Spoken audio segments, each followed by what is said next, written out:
Dear students, in continuance with our discussion of subsidiary rules of interpretation, today I am going to discuss the principle of ejusdem generis, the doctrine of ejusdem generis. I am sure you are already familiar with this doctrine, and we had discussed this doctrine with reference to the literal rule of interpretation. However, today I want to discuss a few cases on this topic.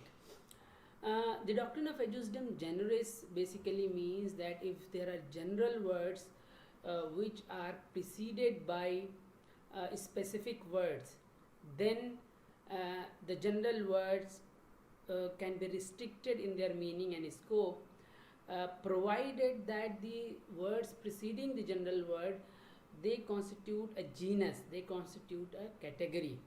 So if there are specific words illustrated, enumerated one by one, and then at the end of it there comes a general word, then the meaning of the general word can be limited by invoking the doctrine of ejusdem generis.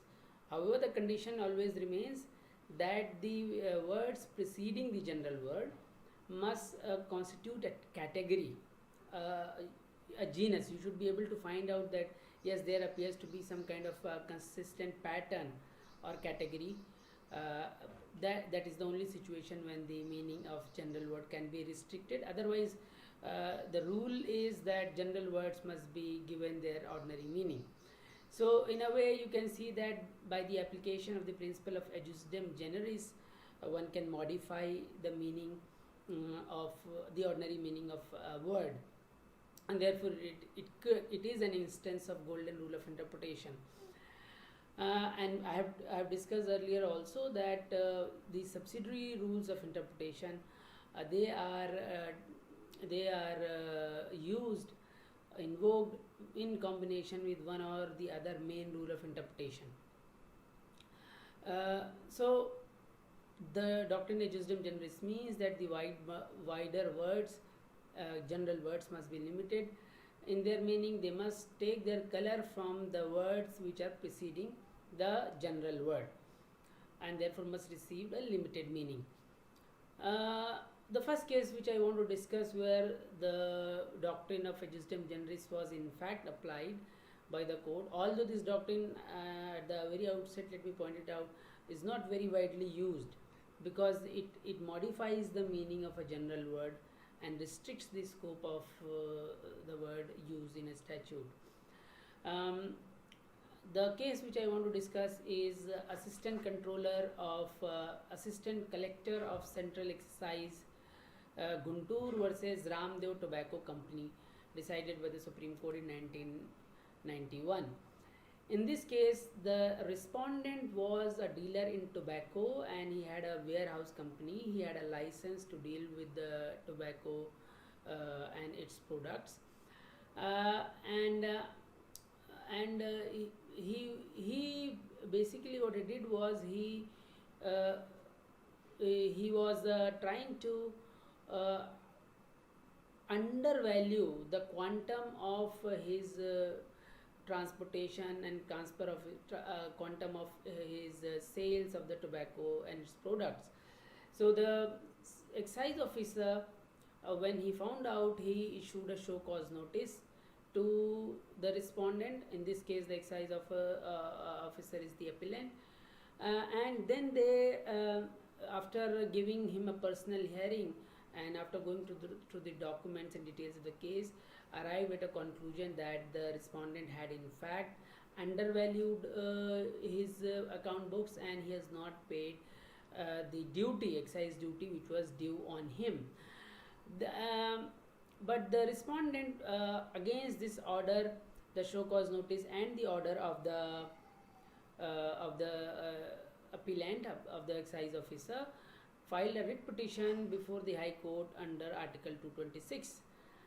And the High Court, very interestingly, referred to the Parent Act under which this excise duty is imposed, the Central Excise and Salt Act 1944, and it referred to one specific provision of Central Excise Act which dealt with the limitation period. Section 40, subsection 2 of the Central Excise Act provided that no suit prosecution or other legal proceedings shall be instituted for anything done or are ordered to be done under the Act after the expiration of 6 months from the accrual of the cause of action or from the date of the Act or order complained of.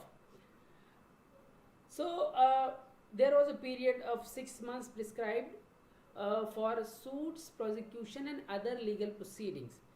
Now, the High Court found that this expression, other legal proceeding, includes the proceeding of issuing a show cause notice and asking for the amount due, and also for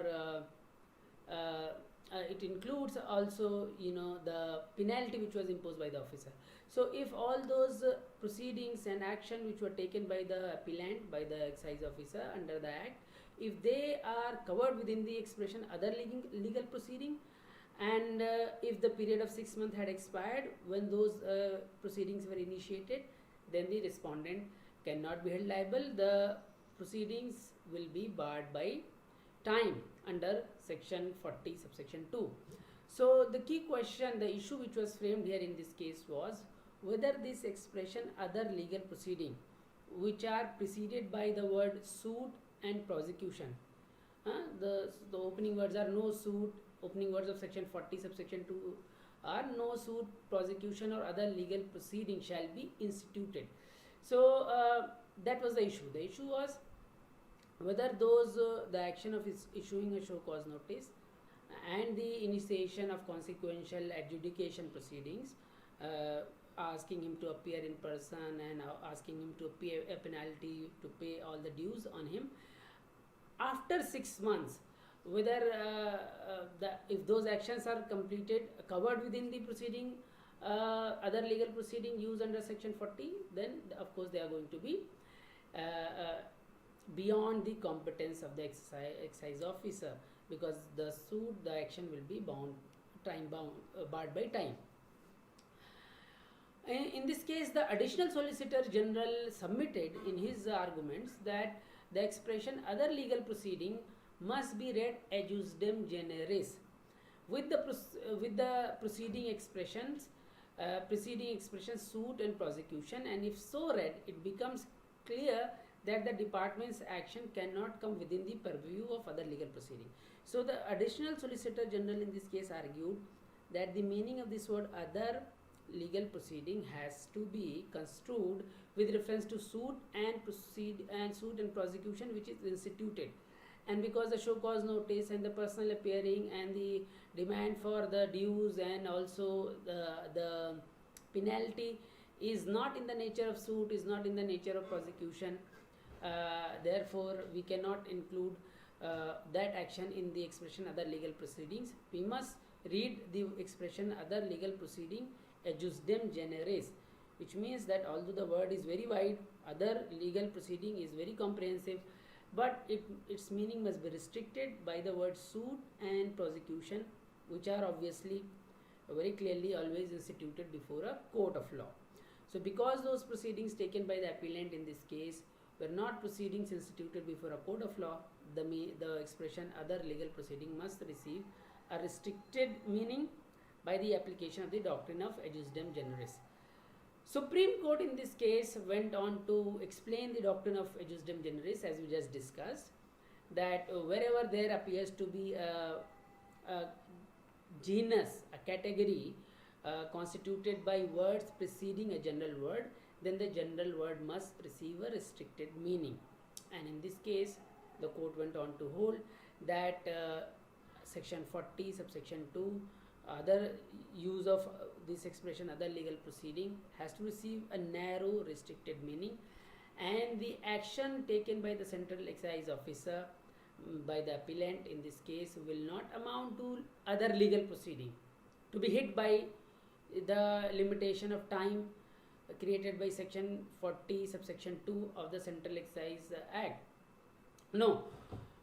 So that's how Supreme Court also accepted the contention of Additional Solicitor General and applied the doctrine of adjusdem generis to give narrow meaning, to restrict the meaning of this expression other legal proceeding. Um, and we know otherwise legal proceeding would mean any action which is taken under law. So under the act, this Central Excise and Salt Act 1944, that action was taken by the excise officer. It was legal proceeding. He was issuing a show cause notice. He arranged for a personal hearing, then issued an order, demand order for the duty due and also penalty order. Those were all legal proceedings. But the moment you apply the doctrine of adjusdem generis, the meaning of this word, this expression, other legal proceeding, gets restricted, narrowed down, and that is what Supreme Court did in this case. Supreme Court applied the doctrine of adjusdem generis and gave a restricted meaning to the expression other legal proceeding. However, in Rajasthan Electricity Board, Jaipur versus Mohanlal, a case you might already be familiar with, whereby the expression other authorities used under Article 12 of the Constitution were called in question, and it was submitted before the Supreme Court of India that this word other authorities should be read adjusdem generis, in the way that because Article 12 says that it includes, the state includes the government, Parliament of India, and the government and the legislature of each of the states, and all local or other authorities. If you apply the doctrine of adjusdem generis, then other authorities here under Article 12 would have meant that it will include only those bodies, those authorities which perform governmental function. But we know that the Supreme Court in Rajasthan State Electricity Board, Jaipur versus Mohanlal, rejected the application of doctrine of adjusdem generis, and Supreme Court held that it is the condition precedent. It is this the condition for the invocation of doctrine of adjusdem generis is that the words which are preceding the general word, in this case other authorities, must constitute a genus, a category. And because under Article 12, the words which precede other authorities, they are very disparate. Some deal with central government, some deal with the state government. Sometimes it deals with one wing of the state, sometimes it deals with another wing of the state. Therefore, a genus or a category under Article 12 cannot be found, and therefore Supreme Court rejected the application of the doctrine of adjusdem generis, and we know that rejection of the application of doctrine of adjusdem generis in State Electricity Board Rajasthan case went on to open the possibility of giving very wide meaning to the term, to the expression state. It opened the possibility of expanding the size of the state by reading more and more bodies under the expression other authorities. Supreme Court became very liberal because bigger the state, greater the protection of fundamental rights. So Supreme Court gave liberal interpretation to the word, to the expression other authorities, and refused to apply the doctrine of adjusdem generis. Now let me come to another interesting doctrine, another interesting subsidiary principle. It is known as ridendo singula singuli. Ridendo singula singuli is a Latin expression, of course.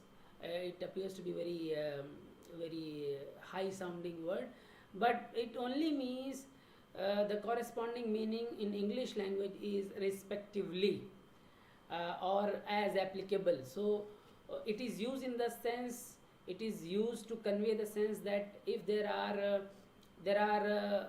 is a complex sentence, a long sentence whereby there are more than one subject and more than one object, then we have to refer each subject to its corresponding object. We'll have to read the provision distributively. So each subject will refer to its corresponding object, and we cannot apply all to all. So in a way, it also means applying each object to its appropriate subject respectively. For example, when we say, A and B will get 10,000 rupees, 10,000 and 5,000 respectively. it becomes clear that A will get 10,000 and 5 will get 5,000. So by using the word respectively, we are able to convey the sense that the subject, which one subject applies to one object and one object is related to another subject. Or for example, if we say one shall draw or load the sword or gun, yeah, we say draw or load the sword or gun. So you can draw a sword. The word sword will apply to draw and the word load will apply to gun. You can't draw a gun and you cannot load a sword. Do you get the point? Therefore, the meaning is very, very simple. I'm going to discuss the application of this doctrine, this principle with reference to Koteshwar Vittal Kamath versus K. Rangappa Balinga, a case decided by the Supreme Court in 1969 with reference to the freedom of trade and commerce under the Indian Constitution. Freedom of trade and commerce under the Indian Constitution, we know, is covered under Article 301 of the Constitution, and then there are Article 302, 4, 5, 6 and 7 which deal with other related matters. In this case, Koteshwar Vittal Kamath, the issue was that a bill in the State Legislative Assembly was introduced before the commencement of this constitution, imposing certain restriction on the freedom of trade and commerce in the state. And now we know that Article 304 says that notwithstanding anything contained in Article 301 or 303, the legislature of a state may by law impose such reasonable restrictions on the freedom of trade and commerce or intercourse with or within the state as may be required in the public interest. So this is 304 clause B, and there is also a proviso. Now this proviso became the real bone of contention in the present case. The proviso says that no bill or amendment for the purposes of clause B shall be introduced or moved in the legislature of a state without the previous sanction of the president. So a bill was introduced in the parliament, in the state legislative assembly, and it sought to impose certain restriction on the freedom of trade and commerce or intercourse. And while the bill was still pending before the select committee, Constitution of India came into force. Therefore, Article 304B along with its proviso came into force. So 304B became applicable from that point onwards. Now the question really in this case was whether, and the facts were, let me further elaborate the facts. So the bill was pending before the select committee, and then it was moved from the select committee to the legislative assembly after the commencement of the Indian Constitution, and it was passed as it is. So the contention against the bill as it was enacted was that the law was unconstitutional because when the bill was moved from the select committee to the house, at that time Constitution of India had commenced, it was in force, and 304B and its proviso was also in force. And if you look at 304B proviso, it says no bill or amendment for the purpose of clause B shall be introduced or moved in the legislature of a state without the previous sanction of the president. In the present case, the bill was moved without the previous sanction of the president, therefore it is non-compliant with Article 304B proviso, and therefore it is unconstitutional. So the question of interpretation basically was whether this expression no bill or amendment shall be introduced or moved. So whether this word introduce applies to bill or it applies to both bill and amendment, or this word moved applies to the bill or it applies both to the bill or amendment. Whether we are to use these expression conjunctively or we are to use this in disjunctively, in the sense that the word introduce will apply to bill and the word moved will apply to amendment. And in the present case, as the bill was introduced validly, and there were no amendments in the select committee, and it was passed by the state legislature as it is, Therefore, the requirement of previous sanction of the president in between was not necessary at all. So those were the main issues involved, and that was the main problem of interpretation. Whether this expression, these words introduced or moved, apply to the bill or amendment, conjunctively or disjunctively.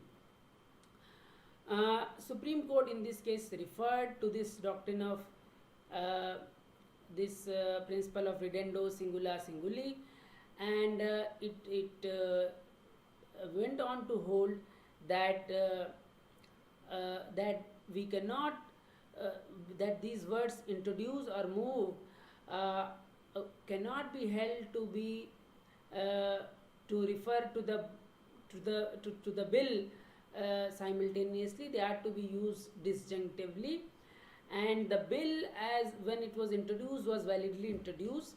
At that time there was no requirement of the previous sanction of the president. So at the subsequent stage, the expression moved will not apply on the bill, because amendment is moved. A bill is not moved. A bill is introduced. Amendment is moved and a bill is introduced. This expression is to be interpreted disjunctively, and we have to basically use the word respectively at the end of the word moved. So the bill or amendment will be introduced or moved respectively. So that's how the expression is to be interpreted. With the help of the doctrine of ridendo singula singuli, Supreme Court said that we cannot say that at every stage, once the bill is properly introduced, validly introduced, then when it goes to the select committee, and from select committee to the floor of the house, we cannot say now it has moved, and therefore because it has moved from the select committee to the house without any amendment. Mind you, there was, in the present case, there was no amendment moved in the select committee or on the floor of the Legislative Assembly. So there was no question of taking fresh sanction from the president or previous sanction from the president. Therefore, on the facts of the case, Supreme Court held that because there were no amendments, the bill was validly introduced, and while it was still pending in the select committee, from select committee it went to the floor of the house. There were no amendments, because if amendments were moved in between, then the previous sanction of the president under Article 304B proviso was necessary. But because the bill was passed as it was introduced, and at the time of the introduction of the bill, it had completed all the legal requirements of introduction. So it was validly introduced and validly passed. If there were any amendments in between, then the requirement of the previous sanction of the president would have become necessary. So Supreme Court referred to the doctrine of ridendo singula singuli, and by interpreting this word, Supreme Court said that we talk about the sense here is that the bill is to be introduced and amendments are to be made, and we cannot apply the word moved on the bill, particularly when it is moving from the select committee to the house without any amendment. Because once amendment is made in the select committee, or amendment is moved on the floor of the house, then the requirement of section 304B proviso will become necessary. So this is how the doctrine has been used. I think, in my opinion, I think when you have much more simpler, much more easier words in English language, it does not make much of a sense to invoke some Latin, high-sounding Latin expression, which may not be able to be comprehended by ordinary Indians. Latin is not our language at all, and we know that the law declared by the Supreme Court of India is the law of the land, and there is a presumption that every Indian knows the law. Ignorantia legis neminem excuset. If everyone knows the law, then if the law is expressed in Latin, then it is also presumed that everyone knows Latin. Therefore, I think these expressions at best are to be avoided. English, in any case, is not our mother tongue, first language. Therefore, use of Latin terms and expression, particularly when there is a suitable word in English language available, should be avoided as far as possible. In fact, we can look up to some corresponding Indian language, or maybe Hindi or in some other vernacular language, which can convey the sense more properly rather than invoking Latin terms and expression. So I hope this topic has become clear to you.